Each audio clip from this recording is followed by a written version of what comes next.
आज हम पढ़ेंगे वाटर सिस्टम, जल तंत्र।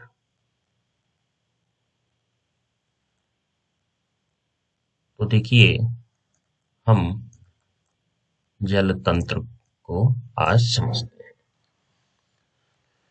जल यानी कि वाटर। जैसा कि हमें पता है कि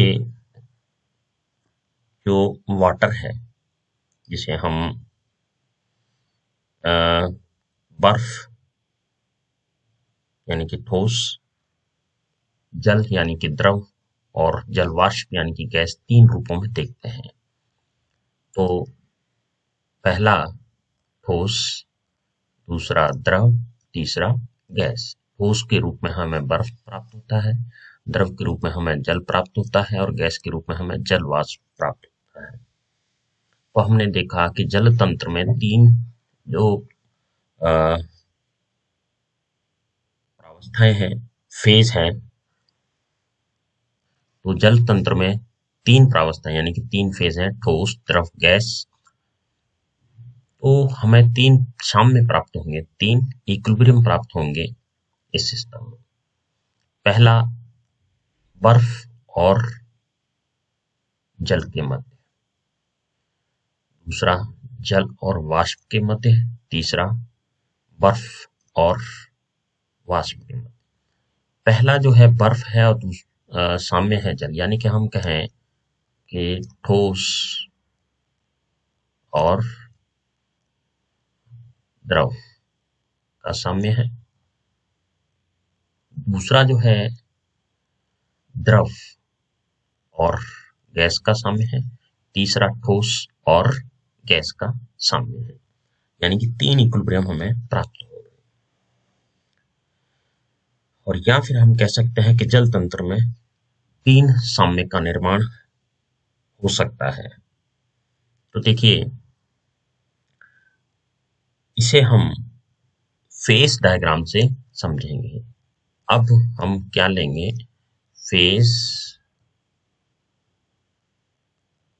डायग्राम ऑफ वाटर सिस्टम, यानी कि प्रावस्था आरेख। फेज डायग्राम से समझेंगे कि किस प्रकार फेज होंगे, कंपोनेंट होंगे और डिग्री ऑफ फ्रीडम होगा। हमने देखा कि यहाँ जो साम्य है उसमें दो प्रावस्थाएं हैं।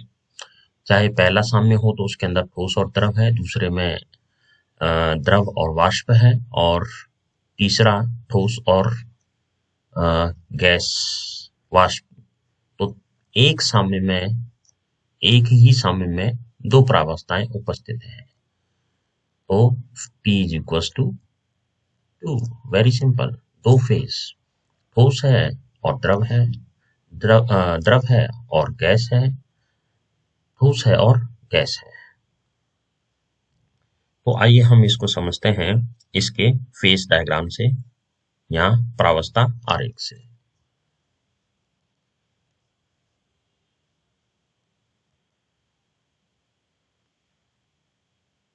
चलिए, अब हम पढ़ेंगे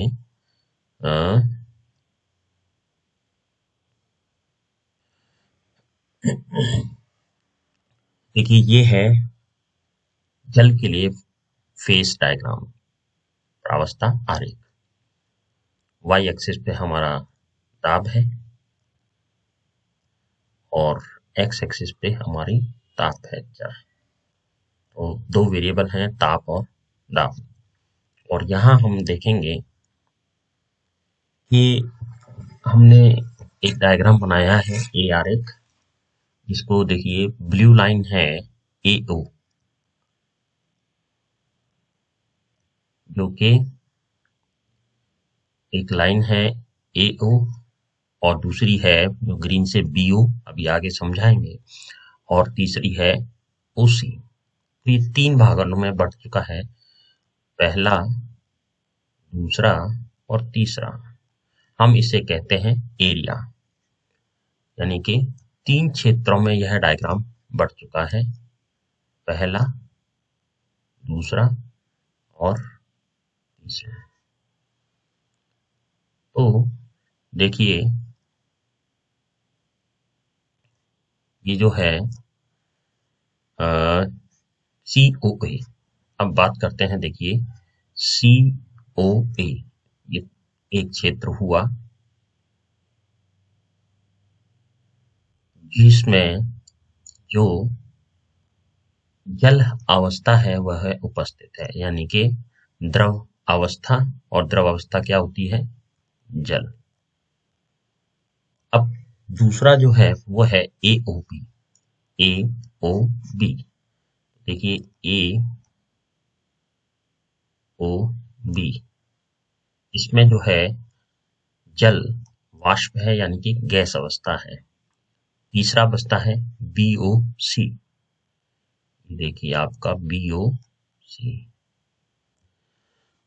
इसमें है ठोस बर्फ यानी कि सॉलिड। तो सॉलिड क्षेत्र, लिक्विड और गैस, ये है तीन एरिया में डिवाइडेड। अब देखिए तीन कर्व हैं हमारे पास में, और तीन जो कर्व हैं देखिए हमारे पास में ओ ए, ये लाइन है, ओ बी, ओ सी और ओ ए डैश। देखिए एक लाइन है जहां पर ओ ए डैश।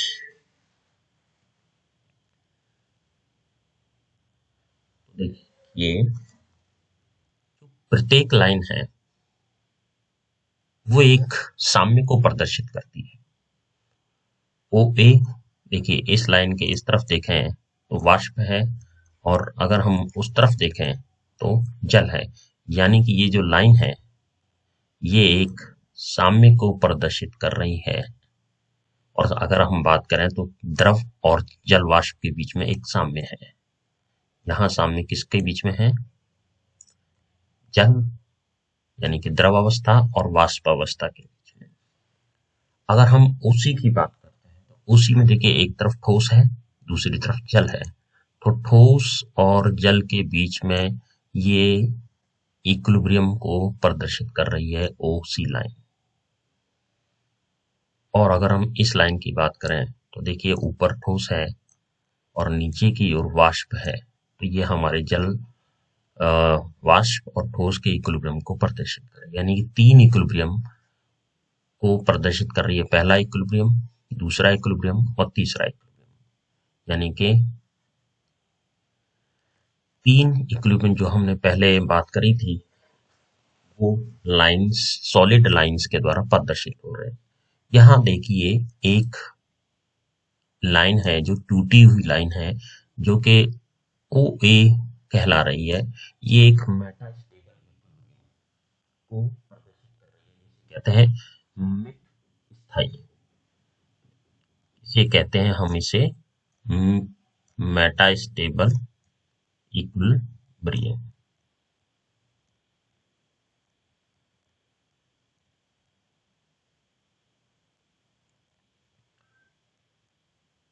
और ये है कर्व ओ डैश के द्वारा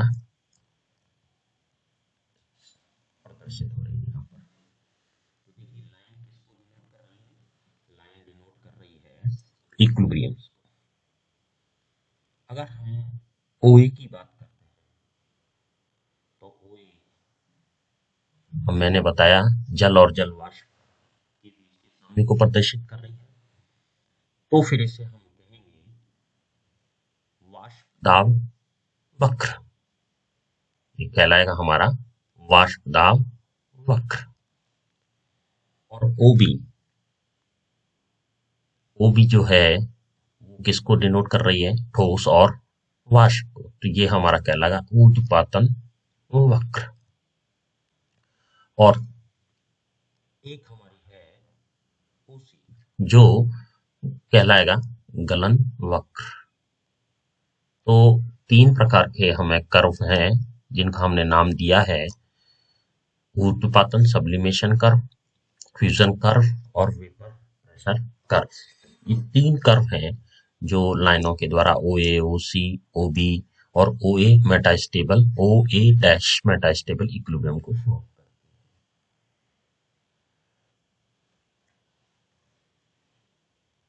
और एक यहाँ पर है ओ पॉइंट, जिसे कहते हैं ट्रिपल पॉइंट या त्रिक बिंदु, ट्रिपल पॉइंट, यहाँ पर तीनों अवस्थाएं ठोस, जल या ठोस, द्रव और वाष्प, तीनों अवस्थाएं यहाँ आकर के साम्य में है, इसलिए इसे कहते हैं ट्रिपल पॉइंट, जिसे ओ से हमने डिनोट करा है, ओ से प्रदर्शित किया है। तो इसे हम कहते हैं त्रिक बिंदु या ट्रिपल पॉइंट, यहाँ तीनों अवस्थाएं या तीनों प्रावस्थाएं जो हैं साम्य में उपस्थित है, या इन तीनों अवस्थाओं के मध्य साम्य स्थापित हो चुका है, या ओ बिंदु तीन अवस्थाओं के साम्य को प्रदर्शित करता है।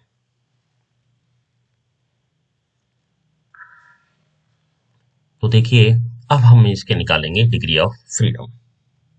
तो अगर हम इस क्षेत्र की बात करें, क्षेत्र है हमारा COA, तो हम यहाँ देखेंगे कि F is equal to C minus P plus 2। तो देखिए इसका डिग्री ऑफ फ्रीडम कितना निकलेगा कि कंपोनेंट है हमारे पता है कि यहाँ H2O है, तो देखिए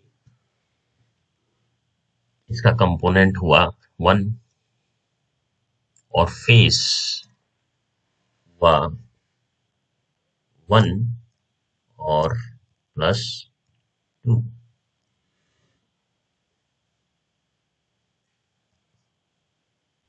तो देखिए यहाँ डिग्री ऑफ फ्रीडम निकला 2, तो F इज इक्वल टू 2, यानी कि इस क्षेत्र में हमें अगर किसी बिंदु को समझना है तो हमें उसका ताप और ताप दोनों ही बताने होंगे, क्योंकि उसका डिग्री ऑफ फ्रीडम इस क्षेत्र में समझाने के लिए, प्रावस्था को समझाने के लिए दो चर की आवश्यकता, और दो चर है वो ताप, यानी कि इस बिंदु पर उसका ताप कितना है और इसी बिंदु पर उसका दाब कितना है, ये दोनों चीजें जब बताएंगे तभी वो बता पाएगा कि यहाँ इस प्रावस्था का क्या रूप है। तो इस क्षेत्र में कितना डिग्री ऑफ फ्रीडम हुआ? 2। इसी प्रकार इस क्षेत्र में डिग्री ऑफ फ्रीडम कितना हुआ? 2। तो प्रत्येक क्षेत्र में डिग्री ऑफ फ्रीडम निकला 2। साम्य की देखिए बहुत सिंपल है, साम्य की अगर हम बात करें F is equal to C minus P और प्लस 2।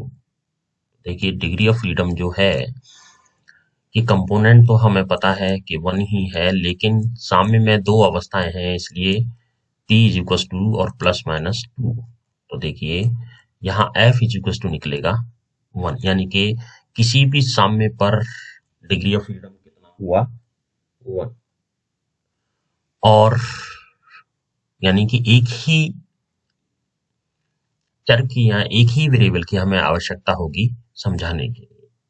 तो देखिए यहाँ पर इस साम्य पर डिग्री ऑफ फ्रीडम हुआ 1 और इस क्षेत्र में हुआ 2, फिर इसी प्रकार इस साम्य में हुआ 1, क्षेत्र में हुआ 2, इस साम्य पे हुआ 1 और क्षेत्र में हुआ 2। लेकिन अगर हम बात करें यहाँ पर इस बिंदु पर, तो देखिए इस बिंदु पर अगर हम बात करेंगे तो F is equal to 1 minus 3, क्योंकि तीन अवस्थाएं एक साम्य में है, तो हम बात करें तो हमें प्राप्त होगा 0।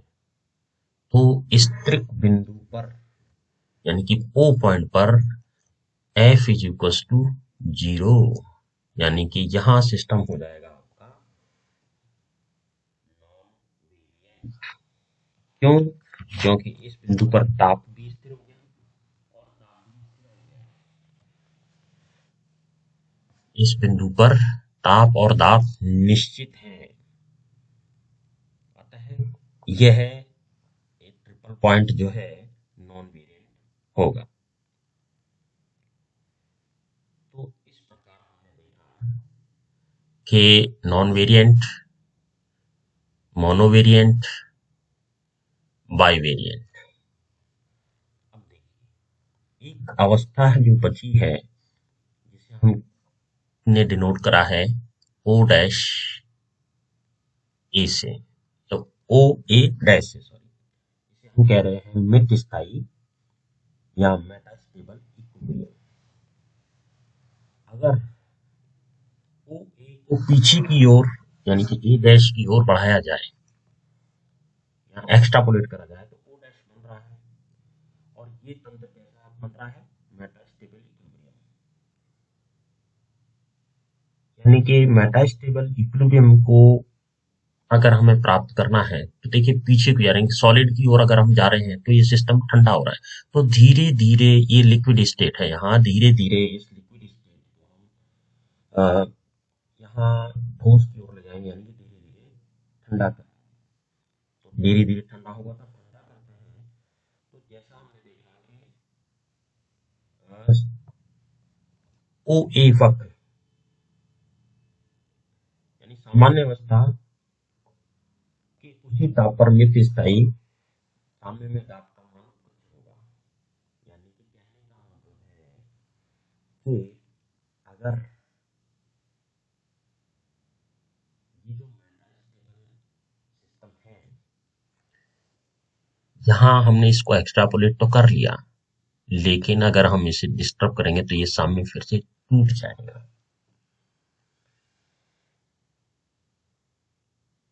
तो मेटास्टेबल यानी कि मृत स्थायी साम्य किसके द्वारा प्रदर्शित हुआ?